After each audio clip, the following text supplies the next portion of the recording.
যদিও জামায়াতে ইসলামীর রাজনীতিতে এটা কোনো নতুন বিষয় নয়। এমন নয় যে জামায়াতে ইসলামী সহ ধর্মভিত্তিক দলগুলো নারীর সমানাধিকারের বিষয়ে তারা দৃঢ় প্রতিজ্ঞ বা নারীর সমানাধিকারে তারা বিশ্বাস করে। ধর্মে যা বিধান আছে তার বাইরে তারা নারীকে নানা রকম অধিকার দিতে, যেটা ধর্মনিরপেক্ষ রাষ্ট্র ব্যবস্থায় যে কথা বিশ্বাস করা হয়। যেমন আমাদের ৭২-এর সংবিধান কি বলেছে? ৭২-এর সংবিধান বলেছে বাংলাদেশের সকল নাগরিক ধর্ম, বর্ণ, লিঙ্গ, জন্মস্থান নির্বিশেষে সমান অধিকার পাবে।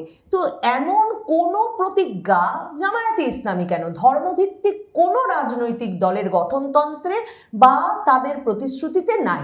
কিন্তু হঠাৎ করেই নির্বাচনের আগে মনে হলো আল জাজিরার এই সাক্ষাৎকার দেখে সবাই সেটা জেনে একরকম চমকে উঠলেন এবং ব্যাপক আলোচনা শুরু হলো টকশোতে, সংবাদ মাধ্যমগুলো আল জাজিরার সাক্ষাৎকারের ওই অংশটি দিয়ে শিরোনাম করতে থাকলো, কলাম ছাপাতে থাকলো।